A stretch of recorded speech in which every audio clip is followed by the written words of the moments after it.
Well, this morning we're joined with Lori Horton, who is sharing us a delicious fall recipe. We're making pumpkin cream cheese muffins. Yum. It's that time of year. It doesn't Yes, really thank goodness. feel like it right No. now, but you know, the calendar says that it's pumpkin time. So here we're gonna go. These are super easy, really short ingredient lists, so I love that about it. And these are just so perfect to make ahead. They keep in the fridge for several days. Right. And they make some really good gifts for, you know, whatever you've got going on this time of year. Delicious. So we're going to start out with a very simple start. This is just a box of spice cake mix, regular, whatever your favorite brand is. Yeah. Just make sure it is the spice. You don't want to go with carrot or just the plain. We want to go with that spice. We need those ingredients in there because this batter is going to be kind of 2 layers. This one, the next one that we have is going to be, I want to talk about the difference between these 2 things because I get these calls about every year of somebody that says, I messed up my pumpkin pie. And if you look at these are not brand specific, so don't call me out on that. But they're very different size cans. There we go. Pumpkin pie mix has sugar, has all the spices, all the things in it. You add evaporated milk and eggs and you make pumpkin pie. Right. Pumpkin is just that. It is a pumpkin that has been cooked. It has nothing else in it. And that's what we're going to use today. So just make sure that you get the right one on that because they will have vastly different results. Good to know, absolutely. The reason that we want that plain pumpkin is because we have the spices that we need. We have the cinnamon, the nutmeg, the ginger, the sugar, all of those things in our cake mix. So we don't need to double up on that. And the texture of these 2 things is very different as well. Your pumpkin pie mix, the big can there will be much thinner than just our straight cooked pumpkin. So we're going to put that entire can in there. And this is going to make just a really thick, solid batter for our muffins, pretty typical.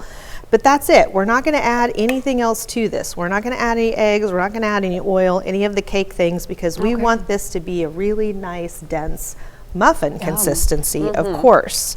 When we come back in a little bit, this is going to take just a minute to get mixed up. We're going to make a cream cheese filling layer, though. So if you like the fancy coffee shop that we shall not name, this time of year they have these pumpkin cream cheese muffins. If you know, you know. These are really going to be very, very close to those. And you're going to make about a dozen out of this recipe. Yeah, that's a lot more than just that one. A lot more than that one for probably less than what that one costs. But our pumpkin mixture with that cream cheese filling layer in between it is going to make this just a really so delicious, so moist, and such a good layer between. But the other ingredient that I want to talk about, a vast difference between, is evaporated milk versus condensed milk. And we're going to be using sweetened condensed milk in this recipe. Again, similar things because they are both a milk that has already been kind of cooked and preserved, but our sweetened condensed milk has the sugar in it, and it is just a much thicker consistency, where our evaporated milk is just that. It is just preserved milk. It's great for soups and all of those things that we want to thicken. You can go sweet or savory with that, but obviously this one we use quite a bit in our cooking. So like I said, we're going to get this mixed up while you guys take a break, and then when we come back, we are going to make that cream cheese mixture, and we're going to kind of show you how to really put those together so that they'll bake evenly. And you'll notice one thing you want to look for in your cabinet is going to be your big muffin tins. Yes, these are these are big boys. These are generous size. They're only generally 6 on a sheet, not the 12, not the cupcake size. We want to go with the muffin. And you can still find jumbo muffin papers just about these, and they're going to make life a whole lot easier when it comes time to clean up. Absolutely. Well, these look delicious, and I can't wait to see what's next. So, Lori, thanks so much, and we'll be right back.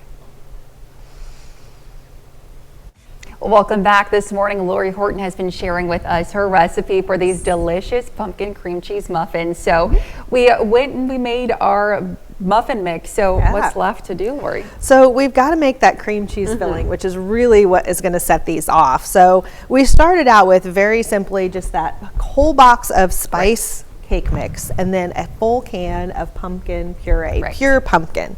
Again, not pumpkin pie mix. I cannot stress that enough. And that's the only 2 ingredients that are in this batter. And you can see it's a very thick batter. I can really hold that up. It's going to just drop off of my spatula that way. But you do want to make sure that you mix it really thoroughly, get all of that dry mix into that pumpkin and make it really nice and smooth. We're just going to set that aside for a second. And we've got a half a block of cream cheese in the little bowl here. This is softened, so just, room temperature. It's been out for an hour or so. I'm going to mix into that a half a can of sweetened condensed milk. And again, on our ingredients, really important, it's the sweetened condensed milk and not evaporated milk. Yes. Which is typically what you would mix in with pumpkin pie. So we're just going to get that whole, it's about a half a cup. So if you're doubling this recipe, which would make 2 dozen muffins, then you can just use a whole block of cream cheese and a whole can of sweetened condensed milk and make this a lot easier yet. But we're just doing a dozen with our single recipe. So I'm just going to take my whisk. You don't even have to get the mixer out for this if your cream cheese is nicely softened. Yeah, it's going to get there nicely. Yeah, it really just blends well. And of course, that's going to sweeten up that cream cheese a little bit, and it's just going to give it a really smooth texture. So once we've got that thoroughly mixed, I've got my heavy coffee cup here.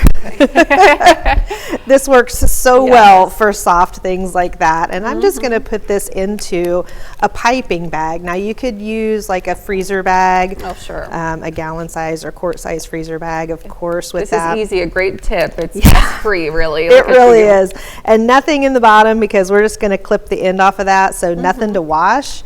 You can just drop that in there, and then when you're done, throw it away. Super easy. Very, very nice. So the easiest way to do this really, so you get a good distribution of that cream cheese, is I'm going to put about a half a scoop into my little papers here. And this may look a little odd because I actually sprayed the inside of the paper cups.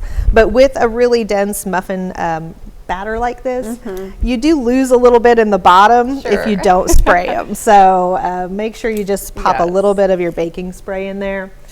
And then, like I said, about a half a scoop. And we're just going to then take our cream cheese. Like I said, clip the end off of that. I'm going to squirt a little bit into each one. You actually want a pretty good amount because, again, this is like exactly enough for 12. So it looks like a lot, but it is the perfect amount. So we're just going to drop that in there, put another half a scoop, and then I'm going to put another little dollop on top of each one. Yeah. And when we come back, I'm going to give you a little finishing touch because you guys know I never leave well enough alone. And then we will cut one of these open and see how yummy they are. All right, sounds like a plan, Lori. Thanks. We'll be right back. Welcome back this morning. Lori has been showing us her delicious fall pumpkin recipe.